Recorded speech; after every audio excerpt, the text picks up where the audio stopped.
बड़े बड़े जो सेठ है ना, जो BMW से आते हैं, ये आते हैं, गरीब के लिए तो है नहीं। बाहर फूल लगा दिए, बाहर रेडी पटरी वाले अपनी रोजी रोटी कमाते थे, उनको हटाने के बाद अपनी पार्किंग बना दी। ये बड़े बड़े स्कूल आजकल के हमारे युवा बच्चों को फिजिकली और मेंटली हैंडीकैप कर रहे हैं। यानी इन गरीब बच्चों को पढ़ाने में क्या दिक्कत है इन लोगों को। जो सरकार है उन्होंने देश की सरकारी शिक्षा व्यवस्था को ध्वस्त कर दिया है। पर आज की डेट में जो ये बड़े बड़े स्कूल, प्राइवेट स्कूल हैं, सरकार से भी बड़े हो चुके हैं। आजादी के लगभग 76 साल बाद भी आज भी हमारे बच्चे सरकारी स्कूलों में टाट पट्टी ऊपर बैठने के लिए विवश हैं। यहाँ पर ये ग्रीन बेल्ट होती थी और इस जगह को इन्होंने बना दिया अपना 5 स्टार होटल। उत्तर प्रदेश के माननीय मुख्यमंत्री जी आदेश नहीं करेंगे, हमारे अधिकारी कुछ नहीं कर सकते हैं। इस समय हम गाजियाबाद के उत्तम पब्लिक स्कूल पर मौजूद हैं।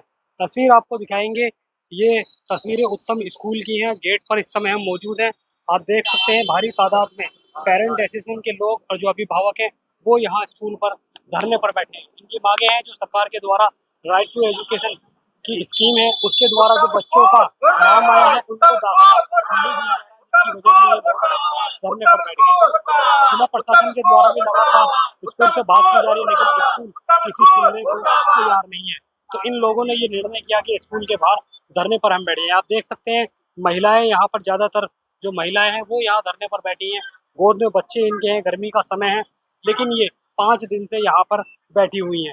अब घर बार 5 दिन से कैसे चल रहा है ये महिलाओं से जानेंगे और क्या दिक्कतें इन लोगों को है, क्यों ये लोग धरने पर बैठे हैं, सीधी बातचीत करेंगे और जानेंगे। क्या नाम है भाई साहब आपका? मैं नरेंद्र चौहान जी। नरेंद्र जी, धरने पर आप बैठे हैं, महिलाएं आपके साथ बैठी हैं, बच्चे गोद में हैं, कैसे आंदोलन आप कर रहे हैं? क्या इसकी इतनी जरूरत आ पड़ी तो महिलाएं धरने पर आ गई? देखिए भाई साहब, सरकार के द्वारा हर साल जो ये प्राइवेट स्कूल हैं इनमें कुछ एडमिशन निकाले जाते हैं RTA के तहत। तो इस उत्तम स्कूल में भी कुछ बच्चों का चयन हुआ है जो कि सरकार के द्वारा चलाई गई स्कीम के तहत ही उनका नाम आया है। और यहाँ के स्कूल का जो देख रेख करने वाले हैं, मैडम प्रिंसिपल वगैरह हैं, इन्होंने इन बच्चों का एडमिशन लेने से बिल्कुल मना कर दिया। क्यों मना कर दिया? क्यों इनकी सुनने को तैयार नहीं है? आपने बताया इसलिए नहीं सुनना चाहते ना, ये स्कूल सेठों के लिए खुले हुए हैं। बड़े बड़े जो सेठ है ना, जो BMW से आते हैं, ये आते हैं, गरीब के लिए तो है नहीं। क्योंकि सरकार ने जो स्कीम लगाई है कि गरीब बच्चों का भी कुछ % जो कोटा होता है इन स्कूलों में पढ़ाने अनिवार्य है। लेकिन ये पता नहीं इन गरीब बच्चों को पढ़ाने में क्या दिक्कत है इन लोगों को, या तो वो बच्चे इन बच्चों से मैच नहीं कर पा रहे हैं, इस वजह से स्कूल की रेपुटेशन खराब होती है। क्या होती है ये तो यही लोग बताएंगे। लेकिन हम सरकार से, माननीय योगी जी से हाथ जोड़ के ये रिक्वेस्ट है, प्रधानमंत्री जी से ये रिक्वेस्ट है कि आपने जो कोटा प्राइवेट स्कूलों में लागू किया है, या तो आप ऑन रिकॉर्ड चैनल पे आके उस कोटे को खत्म कर दीजिए कि जी हम ये कोटा देने में असमर्थ हैं, हम ये कोटा नहीं दे पाएंगे। और अगर आपने लागू किया है तो जिन बच्चों का कोटे के तहत एडमिशन में नंबर आया है उनको आप एडमिशन कराइए। तो ये स्कूल या तो आपसे बड़े हो गए हैं, क्योंकि सरकार से बड़ी कोई चीज नहीं है। पर आज की डेट में जो ये बड़े बड़े स्कूल, प्राइवेट स्कूल हैं, सरकार से भी बड़े हो चुके हैं। और माननीय योगी जी से रिक्वेस्ट है कि जिन बच्चों का स्कूल में नाम आया है, आपसे हाथ जोड़ के निवेदन है कि कृपया इस पर कार्रवाई करें, उन बच्चों को एडमिशन दिलाएं। और सबसे बड़ी बात यह है कि ये लड़के नहीं है, लड़कियों का है। माननीय श्री प्रधानमंत्री जी कहते हैं कि बेटी पढ़ाओ बेटी को बढ़ाओ, तो वो नारा तो आपका कहीं दिखता ही नहीं है, क्योंकि बच्चियों को ही लेने में ये स्कूल सक्षम नहीं है, बच्चियों के लिए मना कर दिया है बिल्कुल। अभी यहाँ पे 8 बच्चों का नाम आया था, 8 में से हम पिछले 5 दिन से धरने पे बैठे हैं, सिर्फ 3 बच्चों का एडमिशन लिया है, 5 के लिए इन्होंने मना कर दिया है। तो इसीलिए हम लोग बैठे हैं, इन गरीबों की आवाज उठाते हैं। हमारी संस्था है गाजियाबाद पेरेंट्स एसोसिएशन, हम लगातार 10 वर्षों से गरीब बच्चों के लिए आवाज उठाते आए हैं। जमीन की आपने बात की, स्कूल की कितनी? जमीन का ऐसा है सर, जमीन आप ये देखिए, सामने बिजली का पोल है, ये इन्होंने दीवार के अंदर कर दिया है, बाहर पोल लगा दिए हैं, बाहर रेडी पटरी वाले अपनी रोजी रोटी कमाते थे, उनको हटाने के बाद अपनी पार्किंग बना दी है। यहाँ आज जितने भी स्कूल में बच्चे आते हैं या टीचर आते हैं, उनकी गाड़ियां खड़ी होती हैं। और ये जिस जगह पर हम बैठे हैं, ये जगह ग्रीन बेल्ट होती थी कभी। आप किसी से भी जो यहाँ के बासिंदे लोग हैं पता कर सकते हैं, जिस जगह पे आज हम बैठे हैं यहाँ पर ये ग्रीन बेल्ट होती थी, और इस जगह को इन्होंने बना दिया है अपना 5 स्टार होटल। इसे हम स्कूल नहीं कहेंगे, 5 स्टार होटल ही कहेंगे, क्योंकि इसमें बड़ी लेवल के कैमरे लगाए गए हैं, बड़े अच्छा रख रखाव, और एक बच्चे की फीस लगभग 15 से 20 हजार रुपया वसूली जा रही है। अच्छा, ये स्कूल को होटल बता रहे हैं कि 5 स्टार होटल है? बिल्कुल सही कह रहे हैं, बिल्कुल सही कहा है। ये 5 स्टार स्कूल कम 5 स्टार होटल ज़्यादा है।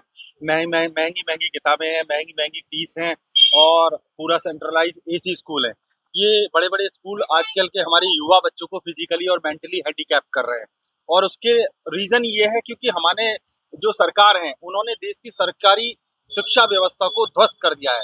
हमारे सरकारी स्कूलों को आज इस हालत में ला दिया है कि आजादी के लगभग 76 साल बाद भी आज भी हमारे बच्चे सरकारी स्कूलों में टाट पट्टी के ऊपर बैठने के लिए विवश हैं।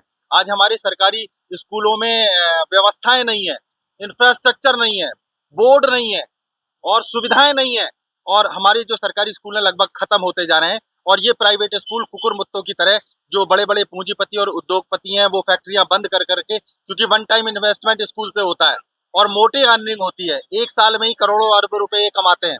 और जबकि हमारे संविधान में शिक्षा को समाज सेवा माना गया है, शिक्षा के नाम पे आप प्रॉफिट नहीं कमा सकते हैं, लेकिन ये सरकार, क्योंकि सरकार द्वारा ही पोषित है, सरकार जो ज्यादातर स्कूल हैं वो 90% नेताओं के स्कूल हैं, बड़े बड़े कॉलेज नेताओं के हैं, बड़े बड़े स्कूल नेताओं के हैं, तो आज सरकार भी इनके सामने लाचार और विवश हो गई है। अच्छा, जी। एक बात बताइए, जी आपने बताया कि एडीएम सिटी यहाँ आ चुके हैं, तमाम अधिकारी यहाँ पर आ चुके हैं जी स्कूल से बात करने के लिए, लेकिन स्कूल सुनता नहीं। जी जी क्या मानते हैं कि सरकार के ऊपर ये लोग हैं? जी, ये सरकार के तार सीधे जो है ऊपर हमारी केंद्र सरकार और प्रदेश सरकार से जुड़े हुए हैं, इसलिए हमारे जो एक पॉइंट पे आके हमारे चाहे वो जिलाधिकारी हो चाहे वो अन्य अधिकारी हो वो बेबस और लाचार हो जाते हैं।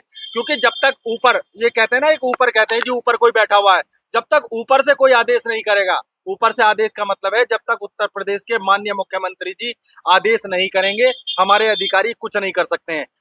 अधिकारियों को दोष देना बिल्कुल गलत है, अधिकारी के हाथ में तो आज की डेट में पावर ही नहीं बची है। जो पावर है वो सत्ता में बैठे सरकार के पास है, जो माननीय मुख्यमंत्री जी के पास है। माननीय मुख्यमंत्री जी की सरकार जो गरीबों के यहाँ है वो लगातार बुलडोजर चला रही है कि हमने माफियाओं के यहाँ बुलडोजर चला दिए, हमने भूमि माफियाओं के यहाँ बुलडोजर चला दिए। मैं आज चेतावनी देता हूं, अगर हिम्मत है हमारे बाबा जी की सरकार में तो इस उत्तम स्कूल के गेट पर बुलडोजर चला के दिखाएं, जिसने सर्विस लेन को अपने कब्जे में लिया हुआ है, जिसने नगर निगम की सरकारी 12 को अंदर लिया हुआ है, जिसने 2000 गज सर्विस लेन को कब्जाया हुआ है, जिसने यहाँ जो रेडी पटरी वाले बेचारे गरीब लोग हैं जो इस सर्विस लेन पे वो अपना रोजगार चलाते थे उनको यहाँ से भगा दिया है। अगर हिम्मत है तो इन पे बुलडोजर चला के दिखाओ ना आप। लेकिन स्कूल सुनने को तैयार नहीं रहता, अधिकारी आते हैं, बातचीत करते हैं, लेकिन अधिकारियों को कोई नहीं सुनता। क्या लगता है आपको, क्यों अधिकारियों की बात नहीं सुनी जाती? राजनीति जो तिजारत बन गई है। यहाँ जितने भी MP MLA हैं, MLC और राज्यसभा में है, वो सब भारतीय जनता पार्टी के, उन्हीं के स्कूल है। अभी एक शख्स जो लोकसभा में पहुंचा है, पहुंचते ही उसने परसों एक प्राइवेट बिल प्रस्तुत किया लोकसभा में, जिसमें सरकारी स्कूलों को संरक्षण देने के लिए और गरीब SC ST OBC और माइनॉरिटी के लोग बच्चों के लिए अलग से स्कूलों की व्यवस्था करने के लिए प्राइवेट बिल प्रस्तुत किया लोकसभा में। तो मुझे लगता है कि जब तक हम लोग अपने नुमाइंदे चुनके विधानसभा लोकसभा में नहीं भेजेंगे, जब तक इन पैसे वाले और व्यापार करने वाले लोगों को चुनते रहेंगे, तब तक यही हालत रहेगी। इस आदमी के बारे में भी जानते हैं सब लोग, ये जो उत्तम इस पब्लिक स्कूल का मालिक है, ये भी RSS से जुड़ा हुआ। तो जब RSS कौन सी सेवा करते हैं भाई, बड़ी देश की बात करते हैं, देश थोड़ा है यहाँ पे जो बच्चों को लूटने का, उनके भविष्य को ब्लैकमेल करके लूटने का जो काम कर रहा है, खून चूसने का जो काम कर रहा है, ये सारे पूंजीपतियों के स्कूल है। HRIT ऑफिस का बताओ राज्यसभा सदस्य का है, दिनेश गोयल का स्कूल है, इनका स्कूल है, उत्तम वालों का, अतुल गर्ग के स्कूल है। तो ये तो सारे शिक्षा माफिया है, सारा शिक्षा का धंधा कर रहे हैं। यहाँ की जनता ने, भोली भाली जनता ने इनको जो ताकत दे दी, तो यही लोग सत्ता में बैठ गए। तो ये लोग अपने इसको प्रोफेशन समझ के, इसको अपना व्यवसाय बना के और इसे प्रोटेक्ट करने का काम कर रहे हैं, जनता का कोई काम नहीं कर रहे। तो इसी वजह से इनकी कोई सुनने को तैयार नहीं होता। जो पेरेंट है, जो लोग विरोध प्रदर्शन करते हैं, महिलाएं हैं, बच्चे गोद में लेकर इतनी गर्मी में बैठे। हाँ, यही कारण है, क्योंकि ये लोग व्यापारी लोग हैं जो सत्ता में है। और जो जैसे कि यहाँ गाजियाबाद पेरेंट एसोसिएशन में पिछले 10-12 साल से संघर्ष कर रही है, और संघर्ष करके फीस रेगुलेटरी बिल लाई, संघर्ष करके इसको बनवाया RTE को। लेकिन इनको इम्प्लीमेंट, बाबा साहब भी कहते थे ये बात कि भाई संविधान मैंने बना दिया, बहुत बढ़िया संविधान है, लेकिन जिन लोगों के हाथ में सौंप रहा हूँ उनकी नीयत में मुझे शक है, मुझे नहीं लगता कि इसको ये इम्प्लीमेंट करेंगे। वही हालत यहाँ हो रही है। कि इसको इम्प्लीमेंट करने में आप आरटी ले आओ, आप गाजियाबाद पेरेंट एसोसिएशन और संघर्ष कर लो, कितनी जेल चले जाओ, कितनी लाठी खा लो, कितनी सड़क पर संघर्ष कर लो, लेकिन उस संघर्ष से जो चीजें पैदा तो हो जाती हैं, बदल जाती है नीतियां, लोगों के पक्ष में, बच्चों के पक्ष में आ जाता है कानून, लेकिन उनको इम्प्लीमेंट करने वाले लोग ही उनकी नीयति खराब है, वो सत्ता में बैठे हैं, वो उसको इम्प्लीमेंट नहीं होने देते हैं। कब तक बैठे रहेंगे यहाँ पे? जब तक निर्णय नहीं हो जाता। लगता है सुनेंगे आपके? हाँ, सुनेंगे, क्यों नहीं सुनेंगे। सड़क पे इतना भीषण संघर्ष होगा, इनको पता चल जाएगा। अभी मेरी बात हुई सुबह चंद्रशेखर जी से, उन्होंने कहा है ये करते हैं तो ठीक है, नहीं है बताओ, हम आएंगे, ये संघर्ष आएगा वहां तक, यहाँ से लोकसभा तक, इनको नंगा करके छोड़ेंगे। ये लोग जो वोट की ताकत से, ये लोग वोट से ही डरते हैं, वोट की चोट इन पर पड़ी तो ये जो विनम्र हो गए, इन्होंने माथा टेक दिया एकदम संसद की चौखट पे, ये संविधान को पूछने लगे। पहले कह वो तो रहे ये कह रहे हैं ना, हमें तो दोबारा चुना है पब्लिक ने। पहले कह रहे थे संविधान को बदल देंगे, अब कह रहे हैं अब संविधान ही लेकर माथे से रगड़ा। यही बेईमानी से जीते हुए। अभी एक रिपोर्ट आई है, इन्होंने 5.5 करोड़ वोट जो है, कितना घपला किया उसमें, उससे जीत का है। इनको मालूम है खुद भी कि तुम किस बल पे जीत का हो। अभी 2 बैसाखी लगी हुई है, उनमें जिस दिन, उन दोनों बैसाखियों में जिस दिन उनका आत्मसम्मान जाग गया, उस दिन ये सरकार धराशायी हो जाएगी। तो ये सरकार बहुमत में नहीं है, इसको गलत फहमी है बहुमत में। इसलिए हम कह रहे हैं कि जो नेता बीजेपी के यहाँ लूट मचा रहे, स्कूलों में बच्चों का शोषण कर रहे हैं, उन्हें अकल आ जानी चाहिए, उन्हें समझ लेना चाहिए। उपचुनाव में तो हम लड़ेंगे खुद, हम बताएंगे उपचुनाव में ना, यही मुद्दा होगा शिक्षा का ही। हम कहेंगे कि भाई मासूम बच्चों की खातिर आप इन्हें चुनना बंद करो, हमें ताकत दो। हम विधानसभा में तो आवाज उठाएंगे और इसको हर हालत में शिक्षा में सुधार ला के चलेंगे, हमारे साथियों का संकल्प है। अच्छा, गाजियाबाद में बीजेपी का गढ़ माना जाता है, विधायक यहाँ 5 विधायक यहाँ बीजेपी के हैं, सांसद बीजेपी के हैं, मेयर और ज्यादातर पार्षद, मेयर, पार्षद, एमएलसी, राज्यसभा सब बीजेपी के हैं। फिर भी शिक्षा में कोई सुधार नहीं हो रहा। फिर भी यदि मासूम बच्चों को लेकर हमारी माता बहनें यहाँ बैठी है गर्मी में, तो फिर भी इसका दोषी कौन है? आखिर दोषी यही लोग है ना, इन्हीं के स्कूल है ऊपर से। तो लगातार शिक्षा को लेकर महिलाएं और पेरेंट एसोसिएशन के लोग यहाँ बैठे, कुछ महिलाएं भी हैं, इनसे एक बार बातचीत करेंगे और इनसे जानेंगे कब तक यहाँ पर ये बैठेंगी और क्या मुद्दा रहेगा। क्या नाम है आपका? अच्छा, यहाँ कब से बैठी है धरने पे? 5वां दिन है।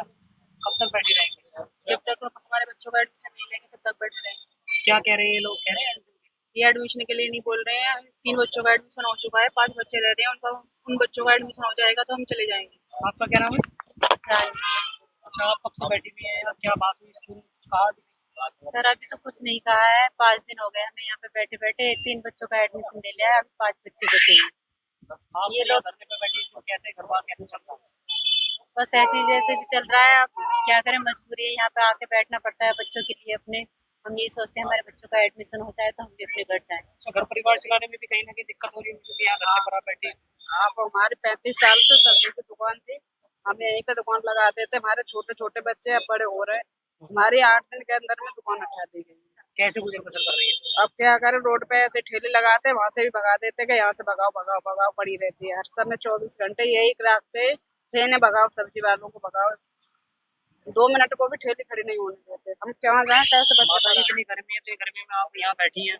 भैया मेरी ये मजबूरी है, कोई कुछ मेरी लड़की जवान है, छोटे फुटबुरा पर मेरे बच्चे एक्सीडेंट लिया पड़ा है, रोड पर ये छोटे छोटे मकान उनके, मेरे नाम कुछ नहीं है, बेटी मेरी सयानी है, बच्ची जो वो है। तो साफ तौर पर ये महिलाएं हैं और पेरेंट एसोसिएशन के लोग हैं जो यहाँ धरने पर बैठे हैं। लगातार इनके द्वारा ये मांगे उठाई जा रही है कि जो इन बच्चों के जो नाम स्कूल के अंदर आए थे उनको एडमिशन दिया जाए, लेकिन स्कूल के द्वारा एडमिशन नहीं दिया जा रहा, जिसकी वजह से ये लोग 5 दिन से यहाँ स्कूल के बाहर बैठकर विरोध प्रदर्शन कर रहे हैं। अब ये देखने वाली बात होगी कब इनकी स्कूल सुनता है और कब इनका यहाँ से जो आंदोलन है वो खत्म होता है। सोनू खान, जनहित टाइम्स, गाजियाबाद।